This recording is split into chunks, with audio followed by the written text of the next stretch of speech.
Sudhi bike പോകുമ്പോൾ നിധിയോട് ഇങ്ങനെ സംസാരിച്ചുകൊണ്ടിരിക്കുകയാണ്. നിധിയുടെ സ്കൂട്ടർ പെട്ടെന്ന് അവിടെ നിന്നു പോകും. സുധി പറയും, എന്താ പറ്റിയത്, ഞാൻ നോക്കട്ടെ.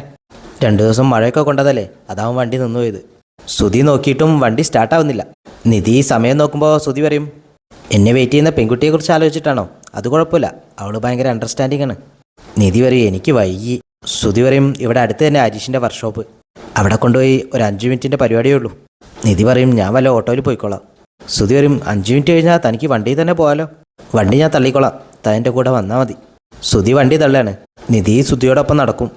ഹരീഷ് സുഭാഷിൻ്റെ കാര്യം നീതുവിനോട് പറയാണ്. നീതു പറയും, അതൊക്കെ ഓരോ തോന്നലാണ്, സുഭാഷ് ഏട്ടന് ഇഷ്ടമായിട്ടായിരിക്കുമല്ലോ കല്യാണത്തിന് സമ്മതിച്ചിട്ടുണ്ടാവുക. ഹരീഷ് പറയും, എന്നാലും സുഭാഷ് ഏട്ടൻ അങ്ങനെയല്ല, സാധാരണ ഞങ്ങളൊക്കെയാണ് കല്യാണത്തിന് മുൻകൈ എടുക്കാറ്, ഇതിപ്പോൾ ഞങ്ങളാരും അറിഞ്ഞതോ പോലുമില്ല. സുഭാഷ് ഏട്ടൻ പെണ്ണ് കണ്ട് ഒക്കെ കഴിഞ്ഞിട്ടാണ് ഞങ്ങൾ അറിയുന്നത് തന്നെ. നീതു ആണെങ്കിൽ അതിനെ ന്യായീകരിക്കുകയാണ് ഓരോന്ന് പറഞ്ഞ്. ആ സമയത്ത് നിധിയും സുധിയും കൂടി അങ്ങോട്ട് എത്തും. നീതുവിനെ കാണുമ്പോൾ സുധി വയ്ക്കും, ആ നീ ഇവിടെ വന്ന് നിൽക്കുന്നുണ്ടോ? നീതു പറയും, എനിക്ക് സുധീഷിനെ കാണാതെ നിൽക്കാൻ വയ്യ, അതുകൊണ്ട്. സുധീഷ് നീതുവിനെ കളിയാക്കുമ്പോൾ നീതു തിരിച്ച് സുധീഷിനെ കളിയാക്കാണ്. സുധീഷ് വണ്ടി ഹരീഷിനെ ഏൽപ്പിച്ചതൊന്ന് നോക്കാൻ പറയും. നീതുവിനോട് ചോദിക്കും, നിനക്ക് കോളേജൊന്നുമില്ലേ? നീതു പറയും, എനിക്ക് എപ്പോഴും ഹരീഷിനെ കാണണമെന്ന് ഇങ്ങനെ തോന്നുകയാണ്. പ്രണയിക്കുന്ന സമയത്ത് നിങ്ങൾക്ക് അങ്ങനെയൊന്നും തോന്നിയില്ലേ? സുധീഷ് പറയും, പിന്നെ അല്ലാതെ, പ്രണയത്തിൻ്റെ സുഖമൊക്കെ ഞാൻ ഇപ്പോഴാണ് അറിയാൻ തുടങ്ങുന്നത്. ഒരാൾ നമ്മൾക്ക് വേണ്ടി വെയിറ്റ് ചെയ്യുന്നതൊക്കെ ഒരു വല്ലാത്തൊരു അനുഭൂതി തന്നെ. നീതു പറയും, അതെ.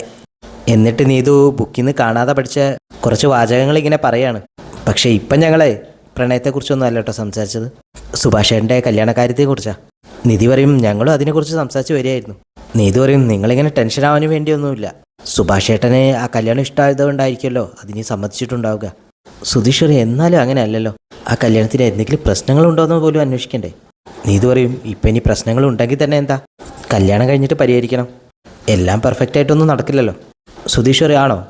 എന്നാൽ നിനക്ക് മുമ്പ് കല്യാണം ഉറപ്പിച്ചപ്പോൾ അതങ്ങ് നടത്തിയാൽ പോരായിരുന്നോ?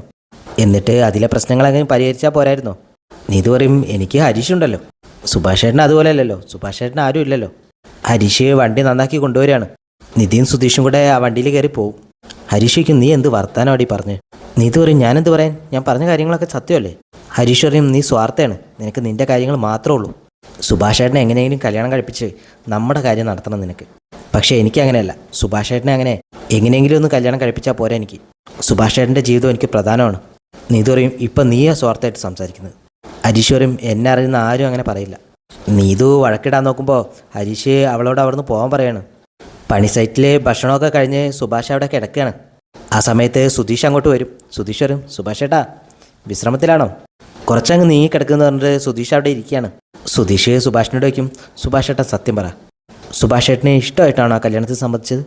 സുഭാഷ് ചോദിക്കും, നീ എന്തിനാണ് എപ്പോഴും ഇത് തന്നെ ചോദിക്കുന്നത്? അന്ന് നമ്മൾ അമ്പലത്തിൽ പോയില്ലേ, അന്ന് ഞാൻ ഉറപ്പിച്ചതാ, ഇനി പെണ്ണ് കാണല്ലെന്ന് പറഞ്ഞ് നിങ്ങളെ ബുദ്ധിമുട്ടിക്കേണ്ട, ഞാൻ തന്നെ പോയി കണ്ട് ഇഷ്ടമായി കഴിഞ്ഞാൽ നിങ്ങളോട് പറയാമെന്ന്. സുധീഷ് പറയും, ആ അങ്ങനെയൊക്കെ ആണെങ്കിൽ ഓക്കെ. എന്നിട്ട് നിങ്ങൾ അങ്ങോട്ട് വിളിച്ച് സംസാരിക്കാറുണ്ടോ? സുഭാഷ് പറയും, എൻ്റെ കയ്യിൽ നമ്പറൊന്നുമില്ലടാ. നമ്പറൊന്നും ഇല്ലേ? സുധീഷ് സുഭാഷിൻ്റെ ഫോൺ വാങ്ങിച്ച് ബ്രോക്കറെ വിളിക്കുകയാണ്. ബ്രോക്കറോട് ആ കുട്ടിയുടെ നമ്പർ ചോദിക്കുമ്പോൾ ബ്രോക്കർ പറയും, നിനക്കെന്തിനാടാ അവരുടെ നമ്പർ? സുധീഷ് പറയും, എനിക്കല്ല, സുഭാഷേട്ടനാണ്. ബ്രോക്കർ പറയും, ഞാൻ അയച്ചു തരാം. കോള് കഴിഞ്ഞിട്ട് സുഭാഷിനോട് സുധീഷ് പറയും, നമ്പർ ഇപ്പം അയച്ചു തരും, ഇനി അവളെയും വിളിച്ചുകൊണ്ട് വെറുതെ ഇരിക്കണ്ട, ജോലിയിലും കൂടെ ശ്രദ്ധിക്കണം. സുഭാഷ് പറയും, ഒന്ന് പോടാ അവിടുന്ന്. നിധി ഇറങ്ങുന്ന സമയത്ത് സുധീഷ് അവിടെ വെയിറ്റ് ചെയ്യാണ്. സുധീഷ് നിധിയോട് വയ്ക്കും, സ്കൂട്ടർ അവിടെ പാർക്കിംഗ് ഷെഡിലല്ലേ വെച്ചത്? നിധി പറയും, അതെ. സുധീഷ് പറയും, എന്നാൽ കാർ കയറ്, നമുക്ക് വേഗം അങ്ങോട്ട് പോവാം. നിധിക്ക് ചായ വല്ലതും വേണോ? നിധി പറയും, ചായ വേണമെന്നുണ്ട്, പക്ഷേ നമുക്ക് സമയമില്ലല്ലോ. സുധീഷ് കാർന്നൊരു ഗ്ലാസ് എടുക്കുകയാണ്. അതിലേക്ക് ഫ്ലാസ്കിൽ നിന്ന് ചൂടുവെള്ളവും കാപ്പിപ്പൊടിയൊക്കെ മിക്സ് ചെയ്തിട്ട് ഒരു കോഫി ഉണ്ടാക്കി കൊടുക്കുകയാണ്. അത് കിട്ടുമ്പോൾ നിധിക്ക് വലിയ സന്തോഷമാവും. നിധി പറയും, ഇന്ന് നല്ല വർക്ക് ലോഡ് ഉണ്ടായിരുന്നു, ഒരു കോഫി കിട്ടിയിരുന്നെങ്കിൽ എന്ന് ഞാൻ ആഗ്രഹിച്ചതേ ഉള്ളൂ. സുധീഷ് മനസ്സ് പറയും, അത് ഞാനല്ലാതെ പിന്നെ ആരറിയാനാ? നിധി ചോദിക്കും, എന്തെങ്കിലും പറഞ്ഞോ? സുധീഷ് പറയും, ഏയ് ഒന്നും പറഞ്ഞില്ല. എന്നാൽ നമുക്ക് വിട്ടാലോ? നിധി പറയും, ആ നമുക്ക് പോവാം. അവർ റെസ്റ്റോറൻറ്റിലേക്ക് എത്തുമ്പോൾ ജയന്തി അവരെ വെയിറ്റ് ചെയ്ത് അവിടെ ഇരിക്കുകയാണ്. സുധീഷ് ആദ്യം തന്നെ അവരോട് കയറി സംസാരിക്കും. അന്ന് പെണ്ണ് കാണാൻ വന്നപ്പോൾ ഒന്ന് കണ്ടെന്നേ ഉള്ളൂ, ഒന്നും സംസാരിക്കാനൊന്നും പറ്റിയില്ല. ശരിക്ക് സുഭാഷേട്ടനെ ഇഷ്ടമായിട്ടാണോ ഈ കല്യാണത്തിന് സമ്മതിച്ചത്? അവരൊരിക്കും, നിങ്ങളെന്താ ഇങ്ങനെ ചോദിക്കുന്നത്? നിധി പറയും, സുധീഷേ ഞാൻ സംസാരിച്ചോളാം. സുധീഷ് പറയും, എനിക്ക് ഈ പെണ്ണുങ്ങളോട് സംസാരിച്ച് പരിചയമില്ല, അതുകൊണ്ടാട്ടോ. ഇനി നിധി സംസാരിച്ചോളൂ. ജയന്തി ചോദിക്കും, നിങ്ങൾ ഭാര്യയും ഭർത്താവുമല്ലേ? അതെ. ജയന്തി പറയും, അങ്ങനെയൊന്നുമില്ല, ആർക്ക് വേണമെങ്കിലും സംസാരിക്കാമല്ലോ, നിങ്ങൾക്ക് എന്താ ചോദിക്കാനുള്ളതെന്ന് ചോദിച്ചോളൂ, ഞാൻ പറയാം. നിധി കല്യാണ കാര്യങ്ങളെക്കുറിച്ച് ജയന്തിയോട് ചോദിക്കുകയാണ്.